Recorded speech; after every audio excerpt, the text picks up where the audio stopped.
सूफियों की इस कथा के पूर्व कुछ आधारभूत बातें समझ लेनी चाहिए। पहली बात, समाज भीड़ के मनोविज्ञान से जीता है। समाज में सत्य की चिंता किसे भी नहीं, दूसरों से सहमति बनी रहे इसकी ही चिंता है।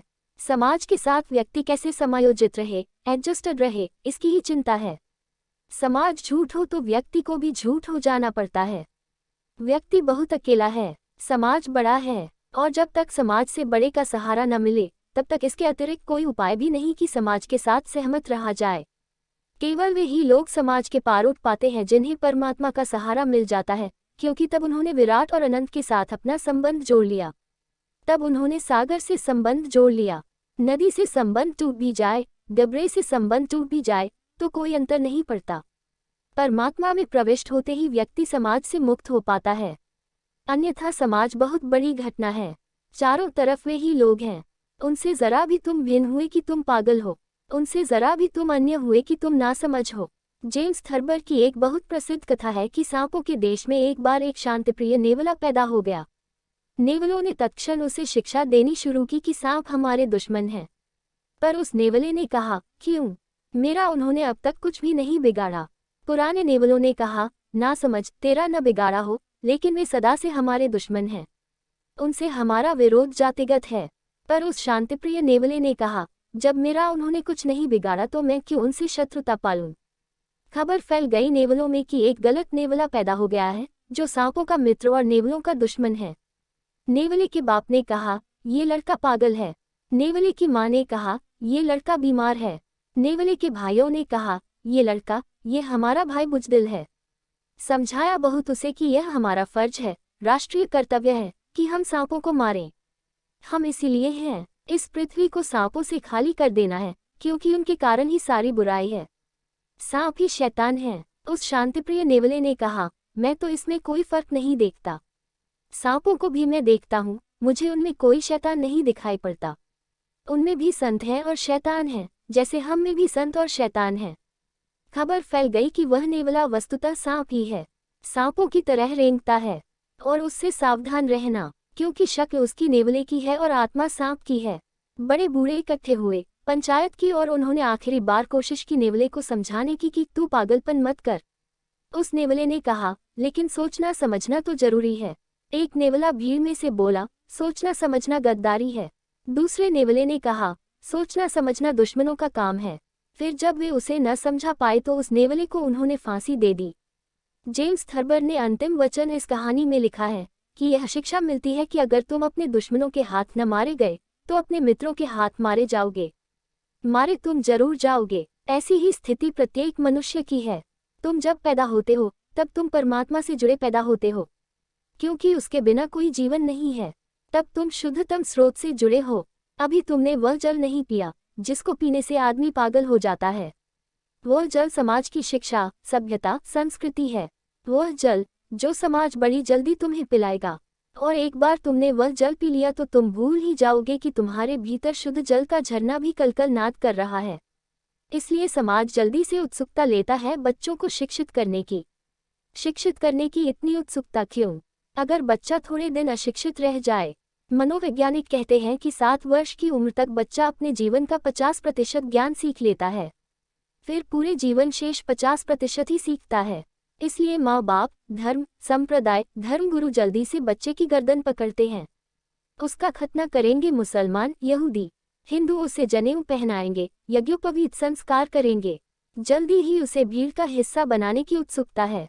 ईसाई उसका बपतिस्मा करेंगे। आदमी किसी को भी स्वीकार नहीं, अकेला खालिस आदमी सभी को अस्वीकार है, या तो हिंदू या मुसलमान या ईसाई या जैन या कोई और।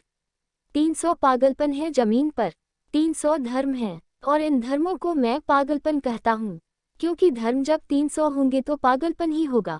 धर्म तो एक ही हो सकता है, तभी पागलपन नहीं होगा। और उस शुद्ध धर्म का झरना न तो पंडित से मिलता है, न मौलवी से, न चर्च से, न मंदिर से। उस शुद्ध धर्म का झरना तुम्हारे भीतर है, और उस दिन तुम्हें मिल जाएगा जिस दिन समाज के द्वारा पिलाए गए जहर से तुम मुक्त हो जाओगे। बच्चा पैदा होता है तब उस झरने से भरा है, इसलिए बच्चे की आंखों में संतत्व होता है।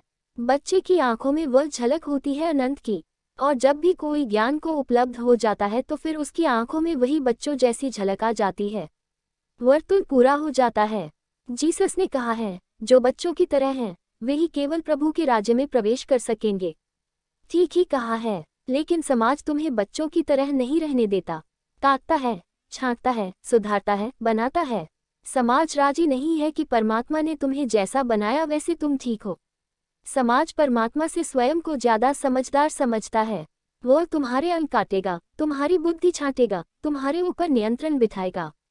समाज तुम्हें जंगल के वृक्ष की तरह नहीं छोड़ता। वो उस बागवान की तरह है जो तुम्हें सब तरफ से काट कर रूप रंग देगा।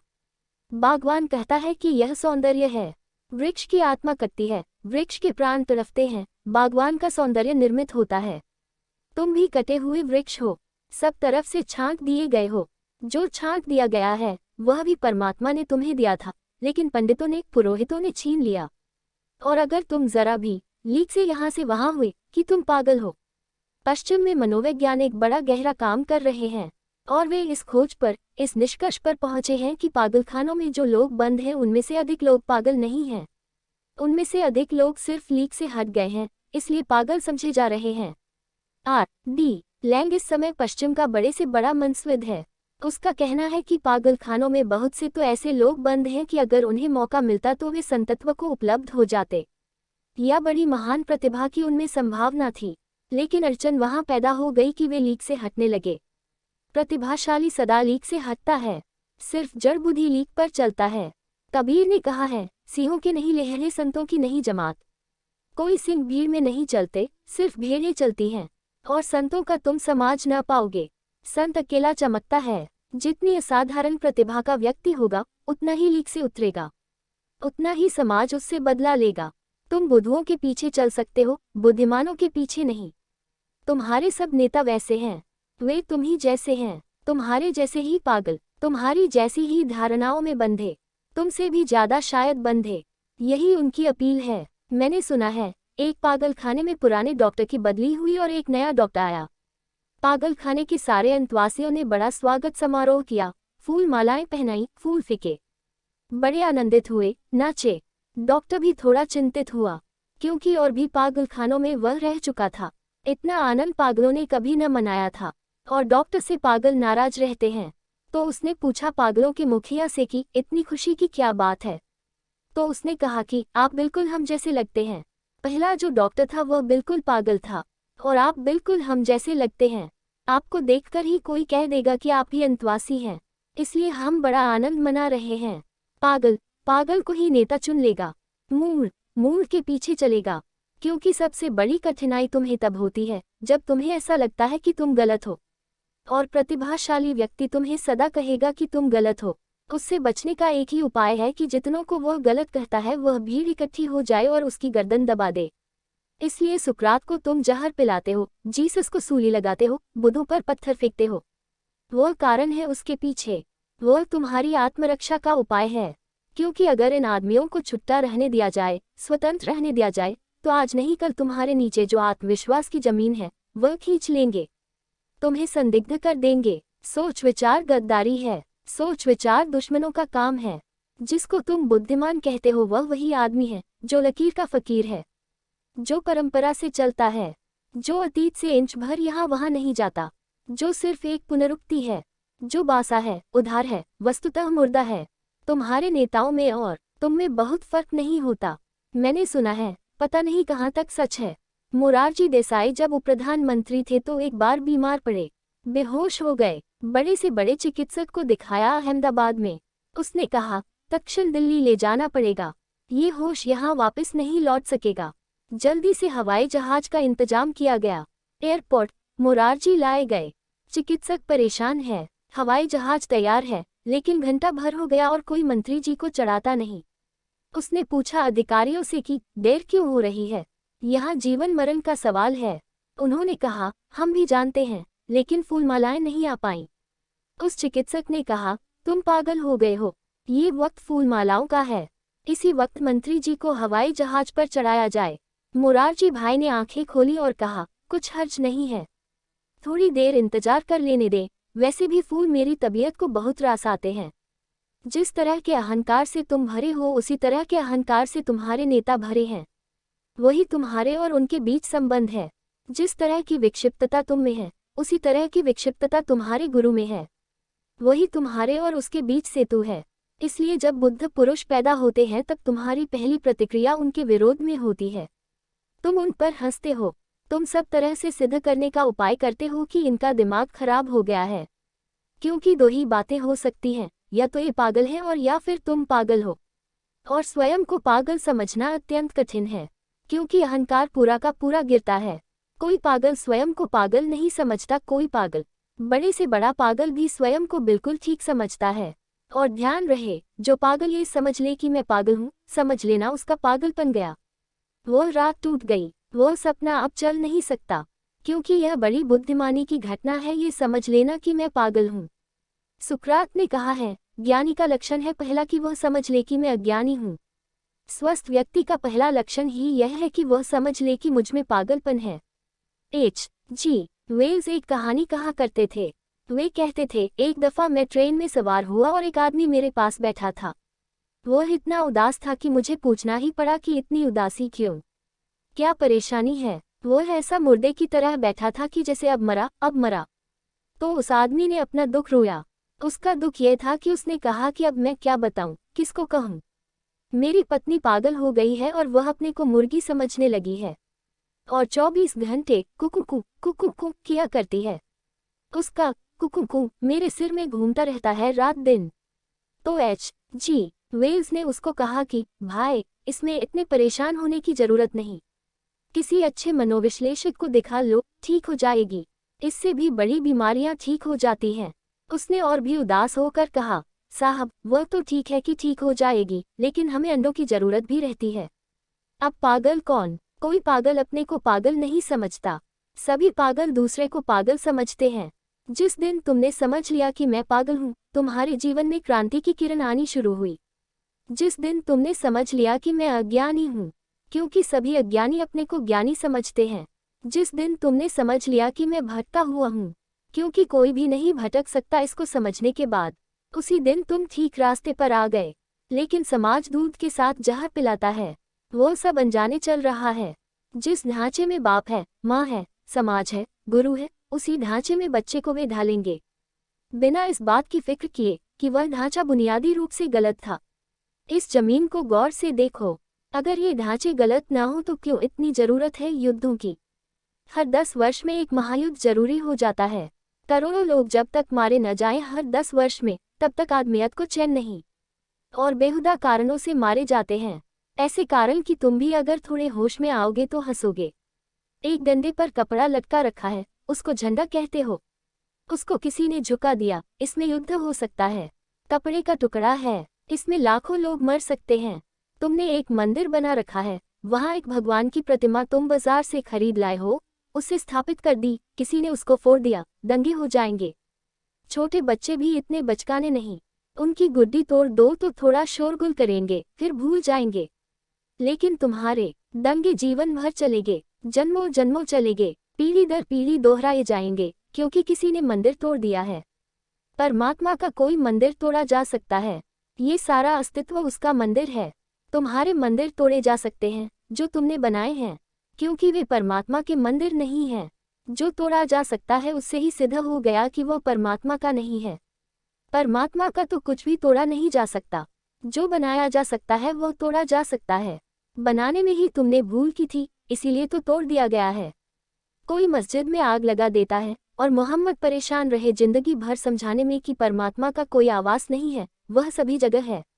उसका कोई नाम नहीं है, कोई रूप नहीं है, कोई मूर्ति नहीं है। लेकिन मस्जिद मंदिर से भिन्न नहीं है। वहाँ मूर्ति तो नहीं है, लेकिन मस्जिद ही मूर्ति हो गई। और पागलपन हमारा ऐसा है कि अगर तुम मूर्ति बनाओ तो तुम काफिर हो, पापी हो, अज्ञानी हो। ये बात यहाँ तक पहुँच गई कि अगर मोहम्मद का कोई चित्र बना ले तो उसकी जान खतरे में। मोहम्मद का कोई चित्र छाप दे तो उपद्रव हो जाएंगे, क्योंकि मूर्ति नहीं है कोई। परमात्मा की मूर्ति नहीं है, मोहम्मद की तो हो सकती है। परमात्मा निराकार है, मोहम्मद निराकार नहीं है। उनका तो चित्र हो सकता है, लेकिन नहीं। जब पागलपन चढ़ता है तो अति पर जाता है। बचपन से जो बाप का धर्म है, माँ का धर्म है, परिवार का धर्म है, वह बच्चे को पिलाया जाएगा। पिलाने के ढंग इतने सूक्ष्म हैं कि पता भी नहीं चलता। वो उस मंदिर ले जाया जाएगा जहाँ वे जाते रहे हैं। लेकिन कोई यह नहीं सोचता कि इन मंदिरों के कारण दुनिया में शांति आई या अशांति बढ़ी। पर सोचना विचारना गद्दारी है। सोचना विचारना दुश्मनों का काम है। कोई यह नहीं सोचता कि इन शास्त्रों के कारण मनुष्यता एक हुई या टूटी। आदमी आदमी के बीच दीवाल किसकी है? शास्त्रों की दीवाल है। कोई नहीं पूछता कि तुम्हारे धर्मों ने तुम्हें जोड़ा या अलग किया। सब धर्म तोड़ दिए हैं आदमी को खंड खंड। एक धर्म में भी 50 खंड हो जाते हैं। कैथोलिक ईसाई, प्रोटेस्टेंट ईसाई के उतने ही खिलाफ हैं जितने हिंदू के खिलाफ हैं, हिंदू से भी ज्यादा खिलाफ हैं। सारे धर्म कहते हैं प्रेम करो। सारे धर्म कहते हैं भाईचारा, बंधुत्व, मित्रता। सारी पृथ्वी उसकी ही है, एक ही पिता है, सब उसके पुत्र हैं। लेकिन ये सब बातचीत रह जाती है। ये कहने वाले तलवारें उठा लेते हैं और वे ये भी कहते हैं कि बिना तलवार उठाए शांति कैसे होगी। वे कहते हैं लड़ना तो पड़ेगा ही, तभी शांति होगी। शांति के लिए युद्ध करना जरूरी हो जाता है। कोई भी नहीं पूछता कि हम युद्ध तो करते रहे, शांति अब तक क्यों न आई। कोई 3000 साल में 15,000 युद्ध हुए, 5 युद्ध प्रतिवर्ष। और क्या चाहते हो? हिसाब लगाते हैं इतिहासविद तो वे कहते हैं ऐसा दिन खोजना मुश्किल है जब कहीं न कहीं युद्ध न चल रहा हो जमीन पर। कभी वियतनाम हो, कभी कोरिया हो, कभी इजराइल हो, कभी कश्मीर हो, कभी बांग्लादेश हो। युद्ध कहीं न कहीं चलना ही चाहिए। आदमी कभी भी स्वस्थ नहीं। कभी पैर बीमार, कभी सिर बीमार, कभी हाथ बीमार, कहीं न कहीं ऑपरेशन चल ही रहा है। लेकिन कोई नहीं पूछता कि इस पूरी संस्कृति में कहीं कोई जहर के बीज होंगे। और फिर जब युद्ध नहीं भी चलता तब छोटे युद्ध तो चल ही रहे हैं। वे घर घर में चल रहे हैं। एक स्कूल में एक शिक्षक ने एक बच्चे से पूछा कि तुम बताओ, तुम्हें बड़े से बड़े युद्ध का कुछ पता है कौन सा?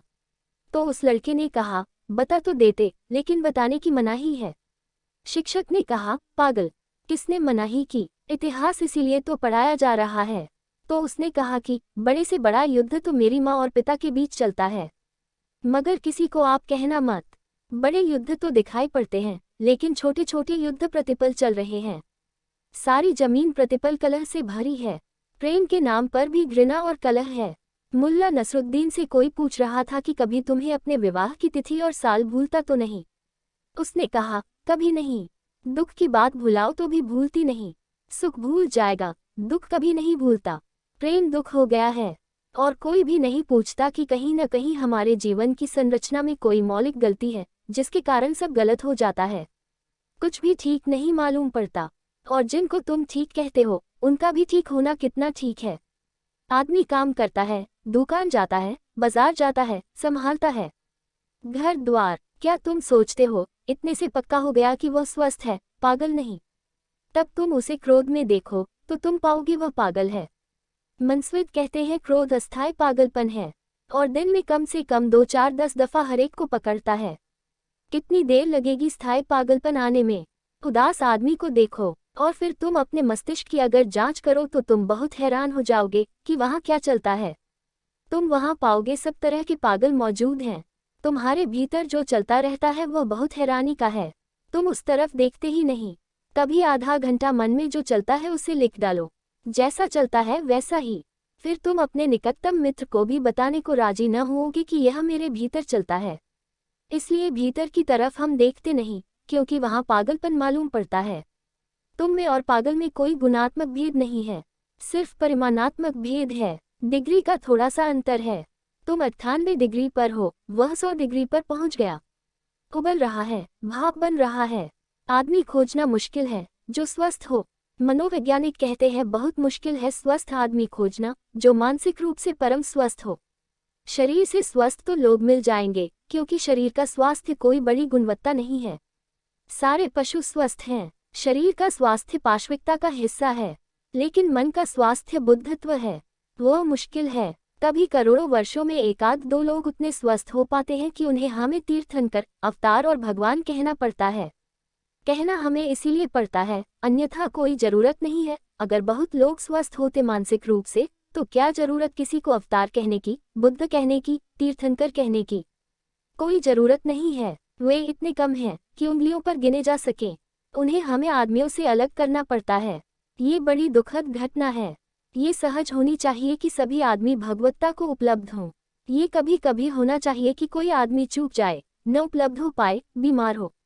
सोचो उस जमीन को जिसमें सभी लोग अस्पताल में हों और अस्पताल के बाहर घर कभी कोई एक आध आदमी हो। कैसी वह दुनिया होगी। ऐसी ही अभी मन की दृष्टि से हालत है, लेकिन कोई नहीं सोचता। जब एक नया बच्चा पैदा होता है तो एक नई दुनिया की शुरुआत हो सकती है, पर हमारा पुराना मन उसे भी जल्दी लीप पोत कर हमारे साथ राजी कर देता है। हमारे अहंकार हैं। बाप चाहेगा बेटा मेरे जैसा हो, बिना इसकी फिक्र किए कि मैंने क्या पा लिया है जो मैं बेटे को बर्बाद करने की तैयारी कर रहा हूँ। मैं तो था मेरे जैसा, क्या मिला। परिवार के लोग चाहते हैं बेटा हमारे जैसा हो, हमारा प्रतीक रहे। हम तो न रहेंगे लेकिन हमारा नाम बेटे में रहे। लेकिन क्या है तुम्हारे नाम में? अगर जरा खोजबीन करोगे तो मुश्किल में पड़ोगे। एक नया आदमी धनपति हो गया। जब वह धनपति हो गया तो उसने एक बड़े इतिहासविद को शोध कार्य में लगाया कि मेरी वंशावली का पता लगाओ ताकि मैं वंश वृक्ष बना सकूं। मैंने पूछा उस धनपति को कुछ महीनों बाद कि वह इतिहासविद कुछ कर पाया। उसने खोज की। उदास उस धनपति ने कहा, हाँ, उसने खोज थोड़ी ज्यादा कर ली और अब मुझे उसे रुपए देने पड़ रहे हैं चुप रहने के लिए, क्योंकि जो उसने पता लगाया है वह तो बड़ा खतरनाक है। कोई हत्यारा था पीछे, कोई जेल खाने में पड़ा सड़ा, कोई पागल था। ये सब पता लगाया है उसने और अब मुझे उसे रुपए देने पड़ रहे हैं कि तू चुप रह। पहले रुपए दे रहा था खोज करने के लिए। तुम भी अगर खोज करने जाओगे अपने वंशावली की तो उन सब अपराधों को पाओगे जो आदमी ने किए हैं, क्योंकि पूरी मनुष्यता के तुम वंशज हो। तुम आते हो मनुष्यता की एक लहर की भांति। विचार करना जरूरी है कि नए बच्चे को जब हम ज्ञान दे रहे हैं तो हम सोच कर दें, और अगर अज्ञान गलत मालूम हो और हमारे पास देने को कुछ न हो तो हम बच्चे को हाथ जोड़कर माफी मांग लें कि हमारे पास देने को कुछ नहीं, तू खुद ही खोजना। जहर से तो खाली पात्र दे देना बेहतर है। यही सब इस कथा में है। अब हम इस कथा के एक एक हिस्से को समझने की कोशिश करें। और सूफियों ने बहुत जानकर यह कहानी लिखी है। किसी पुराने समय में मूसा के गुरु खिद्र ने चेतावनी दी कि एक खास तारीख के बाद दुनिया के सारे पानी का गुण बदल जाएगा और उसे पीने वाले पागल हो जाएंगे। केवल वे ही लोग सही सलामत रहेंगे जो थोड़ा पानी अलग बचा कर रख लेंगे और उसे ही पिएंगे। केवल एक व्यक्ति ने खिद्र की चेतावनी पर ध्यान दिया। पहली बात, भगवान भी आ जाए आकाश से उतरकर और तुमसे कहे तो करोड़ों में से एक उसकी बात पर ध्यान देगा।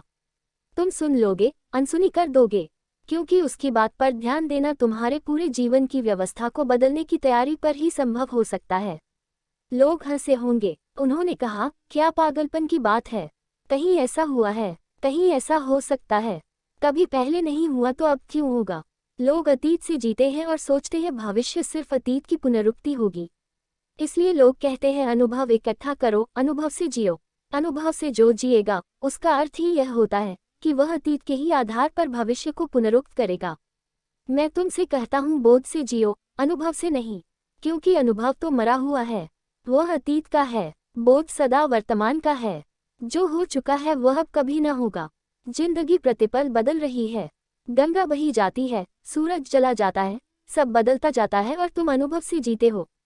और अनुभव का मतलब अतीत, और अतीत को जब तुम भविष्य पर लगाते हो, वर्तमान पर लगाते हो, तभी चूक हो जाती है। जिस घटना से तुम्हें अनुभव मिला वह घटना दोबारा होगी नहीं। इस दुनिया में दोबारा कुछ भी नहीं होता। यहाँ पुनरुक्ति तो है ही नहीं। यहाँ प्रतिपल नया है। जैसे हर कोमपल नई है और हर सुबह की ओस नई है, ऐसा हर क्षण यहाँ नया है। इस नए में पुराने का तुम जो कचरा ले आते हो उसी से उपद्रव होता है। तुम भी नए हो जाओ और तुम भी कोमपल की तरह नए बोधपूर्ण रहो, तब तुम्हारा जो भी प्रत्युत्तर होगा जीवन को वह सही होगा। पंडित और ज्ञानी में यही फर्क है। पंडित अतीत के अनुभव से जीता है, ज्ञानी सिर्फ बोध से जीता है, ज्ञान से नहीं। जागकर जीता है, अतीत को साथ लेकर नहीं चलता कि उससे हिसाब लगाए। झेन फकीरों की एक मीठी कथा है। दो मंदिर थे एक गांव में। दोनों मंदिर के पुजारियों में विरोध था जैसा कि होता है। दोनों एक दूसरे के खिलाफ पीढ़ी दर पीढ़ी से दुश्मन थे, न कभी मिलते थे। रास्ते पर भी एक दूसरे से मिल जाएं तो बचकर निकल जाते थे। लेकिन दोनों पुजारियों के पास दो छोटे लड़के थे जो उनकी सेवा में थे। बाजार से सामान लाना, सब्जी खरीद लाना, दौड़ धूप के काम। बच्चे हैं, बूढ़ों को भी बिगाड़ने में देर लग जाती है। उन बच्चों को भी पुरोहित कहते थे कि देखो, दूसरे मंदिर के बच्चे के साथ खेलना मत। लेकिन बच्चे हैं, बिगड़ने में समय लगता है। वे कभी कभी रास्ते पर मिल जाते थे तो दो बात भी कर लेते थे। एक दिन पहले मंदिर का बच्चा वापस आया। वो उदास था और उसने अपने गुरु को कहा कि आज बड़ी मुश्किल हो गई। मैं जा रहा था, रास्ते पर चौराहे पर दूसरे मंदिर का लड़का मिला। मैंने उससे पूछा, कहाँ जा रहे हो? तो उसने कहा, जहाँ हवा ले जाए। तो फिर मैं कुछ भी न सोच पाया कि अब मैं क्या कहूँ। उसने तो बड़ी पहेली कह दी। गुरु बहुत नाराज हुआ कि पहले तो तूने भूल की पूछ कर, क्योंकि उन अज्ञानियों से पूछना क्या, और जब मैं यहाँ मौजूद हूँ तो जो भी पूछना हो मुझसे पूछ। और पूछकर तूने सिद्ध किया कि हम अज्ञानी हैं, हम सदा उत्तर देते हैं, पूछते हम कभी नहीं। अब पूछ ही लिया तो उसे हराना जरूरी है। तू हार कर लौटा है, ऐसा कभी हुआ नहीं। इस मंदिर का कण कण विजेता है, यहाँ सारी कथा विजय की है। हम हारे कभी नहीं, कल उसे हराना पड़ेगा तुझे।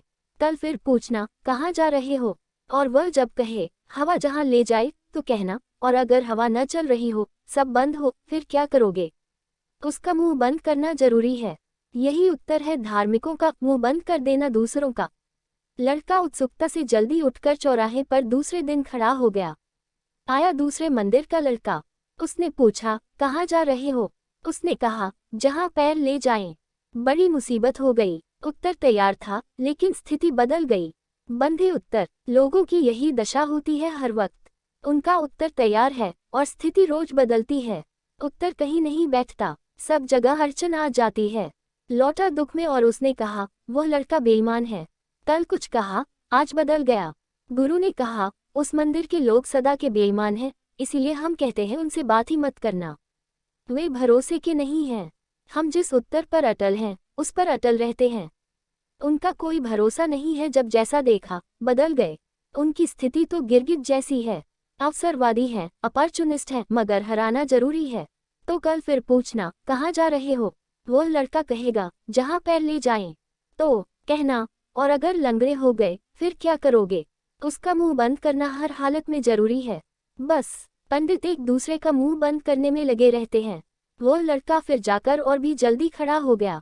आया उधर से दूसरे मंदिर का लड़का। पूछा इसने, कहाँ जा रहे हो?